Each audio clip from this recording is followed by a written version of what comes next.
Et l'invité ce matin, c'est vous, Éric Rimbaud, bonjour. Bonjour et merci de m'accueillir. Merci à vous d'être présent. Vous êtes membre du bureau des Restaurants du Cœur, les Restos du Cœur comme on les appelle ici en Vendée. Vous êtes aussi correspondant informatique, c'est le titre officiel. Avant de parler plus précisément d'un concert qui aura lieu dimanche prochain et de l'association, un petit mot aussi sur votre engagement à vous au sein de l'association. Ça fait combien de temps que vous êtes bénévole maintenant au Restos du Cœur? C'est assez récent en Vendée puisque je suis arrivé en Vendée il y a à peu près 1 an et demi pour ma retraite, mais j'ai eu d'autres engagements précédemment. Et surtout, comme tous les membres des restos, je suis un bénévole aujourd'hui au centre de Fontenay-le-Comte.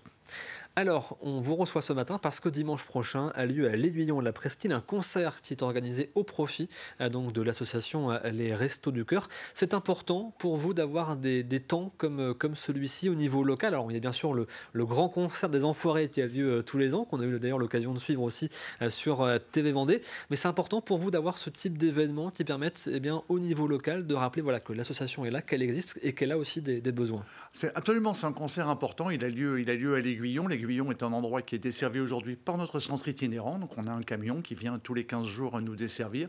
Et la chorale d'Écho du Pertuis de l'Aiguillon a décidé d'inviter pour la 2e année consécutive la chorale de la Chanterelle angloise et également les Triolets de Trièze. L'année dernière, ils ont déjà fait un premier concert qui a rapporté 1 000 euros au resto. 1 000 euros, c'est quand même beaucoup d'argent. C'est très important pour nous. Cette année, 90 choristes, des chants marins, des chants d'autrefois. On espère que ça va être encore mieux et on vous attend nombreux à 15 heures. Alors donc c'est à la salle 1100 à l'Aiguillon la Presqu'île. Est-ce qu'il faut réserver avant de venir ou on peut venir tout simplement on peut venir tout simplement, une entrée à 10 euros. Donc voilà, c'est de l'argent qui va nous servir demain, effectivement, à donner à manger à nos personnes accueillies. Alors ce concert, c'était aussi l'occasion pour nous ce matin de faire un petit point sur l'ensemble des missions menées par les Restos du Cœur sur le territoire de la Vendée. Il y a la partie entre guillemets émergée de l'iceberg que tout le monde connaît depuis la création de l'association, c'est la distribution bien sûr de denrées alimentaires, de repas. Est-ce qu'il y a toujours autant de bénéficiaires sur le territoire vendéen? Malheureusement, oui. On est aujourd'hui à 2800 familles qui sont accueillies aujourd'hui au resto en Vendée pour 5800 personnes. Voilà, pour positionner ces 40 000 repas par semaine qui sont délivrés par les Restos du Cœur de Vendée. Donc vous voyez, une collecte cette année d'à peu près 100 tonnes de nourriture récemment. Mais effectivement, nous avons d'autres activités, notamment de service à la personne. Notre objectif étant d'aider les gens à sortir de la grande pauvreté. On sait qu'aujourd'hui, les statistiques, c'est 6 générations pour sortir de la grande pauvreté. Là, on essaye d'accélérer les choses avec de l'inclusion numérique, notamment avec aussi de l'accompagnement à la parentalité et de l'accueil, surtout. Ça commence là. Un vestiaire, des accompagnements pour chercher du travail, pour trouver les bons relais. Sur les bénéficiaires, est-ce que vous avez constaté une évolution? On parle aussi de plus en plus de la précarité, malheureusement chez les jeunes, notamment chez les étudiants qui ont des difficultés à acheter des produits de première nécessité. Effectivement, on a un vrai sujet sur les étudiants. L'autre jour, j'étais avec une jeune fille à Fontenay-le-Comte qui est aujourd'hui dans une phase d'alternance dans un hypermarché et qui malheureusement est obligée de venir chez nous, bien qu'elle touche quand même un minimum de salaire de son alternance, mais ça ne suffit pas. Donc on a effectivement de plus en plus d'étudiants, de plus en plus de familles monoparentales aussi. C'est aussi des gens qu'on voit de plus en plus régulièrement. Chez nous, c'est 110 bébés de moins d'1 an aujourd'hui en Vendée qui sont accueillis. Voilà aussi quelques chiffres importants. Parce qu'effectivement, vous avez toute cette partie d'aide donc, pour à la petite enfance avec un accompagnement matériel et aussi humain auprès des parents. Les couches, comme tout le monde le sait, c'est quelque chose d'extrêmement cher. Donc on essaye de fournir, même si on n'arrive pas à fournir tout. Et puis aussi, on peut remercier aujourd'hui quelques entités en Vendée, comme le parc de Pierrebrune qui vient de nous offrir une centaine de places là, pour les vacances, pour faire venir les gens. Ou le restaurant Tatanka, Saint-Jean-de-Mont, qui nous a offert 160 repas au restaurant.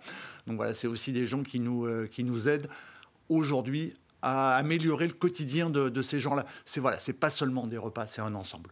Comme vous le disiez, c'est pas seulement des repas, c'est un ensemble. Vous venez de parler effectivement du parc du Pierre-Braun. Il y a aussi cette question d'aider les bénéficiaires à pouvoir accéder à la culture, au loisir, au cinéma aussi, qui sont des choses entre guillemets simples pour beaucoup de personnes, mais qui, quand on est dans une situation de précarité, on ne peut pas forcément se le permettre. Là aussi, on a des cinémas qui nous aident et qui nous offrent un certain nombre de places, qui nous permet, ce qui nous permet de les délivrer. Pas encore assez, malheureusement, mais on sait que c'est difficile, c'est difficile pour tout le monde. Et puis une autre activité en Vendée importante, c'est les chantiers d'insertion. Donc nous en avons 4. Nous avons un chantier de maraîchage à Fontenay-le-Comte. Et puis à Luçon, nous avons un chantier autour de la restauration des ordinateurs. D'ailleurs, toutes les entreprises de Vendée qui ont des ordinateurs à recycler, on est preneur parce qu'on va leur donner une deuxième vie. On va les redélivrer derrière à des gens. On recycle également du blanc, donc de l'électroménager, là aussi qui est redonné derrière aux bénéficiaires. Donc ça c'est à peu près une 50aine de personnes aujourd'hui qui sont en chantier d'insertion. Donc là aussi, un retour au travail pour ces gens-là, pour préparer demain leur insertion dans une vie active que je vais qualifier de normale. Pour pouvoir aider tous les bénéficiaires, il faut bien sûr, certes, des dons, mais il faut aussi des bénévoles qui puissent faire fonctionner l'association. On en discutait juste avant que vous n'arriviez sur ce plateau. Ça devient aussi difficile pour vous d'avoir des bénévoles en nombre suffisant pour aider l'ensemble des bénéficiaires. Je vous l'ai dit tout à l'heure, 40 000 repas délivrés plus les autres activités, 637 bénévoles aujourd'hui en Vendée.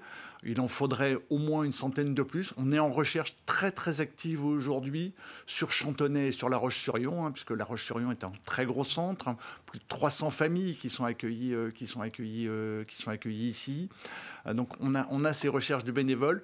Et on voudrait aussi pouvoir élargir nos temps d'ouverture. Donc là aussi, des bénévoles, notamment des gens qui sont dans la vie active, qui pourraient venir le matin, le soir un peu plus tard, le week-end. Parce qu'aujourd'hui, beaucoup de retraités, quand on travaille la journée, c'est plus compliqué.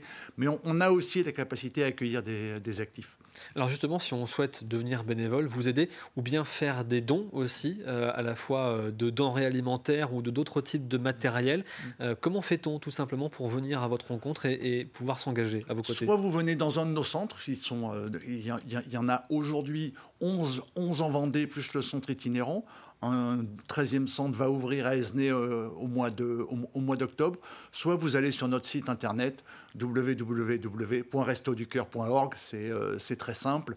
On est toujours à votre disposition, on est toujours là. Vous allez pouvoir dire je suis disponible pour la Vendée, je veux donner pour la Vendée, je veux être bénévole pour la Vendée. Tout ça est possible directement sur le site national.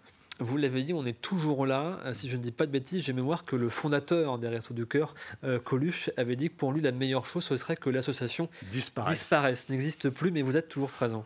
On en rêve tous, malheureusement. Voilà, je reviens aux chiffres que je vous donnais tout à l'heure. 6 générations pour sortir de la grande pauvreté. On a aujourd'hui plus de 11 millions de personnes en France qui vivent ce qu'on appelle le seuil de pauvreté. Donc malheureusement, on est toujours là et je crains qu'on ne soit encore là pour quelques années, même si toutes nos actions tendent à faire sortir les gens de la pauvreté.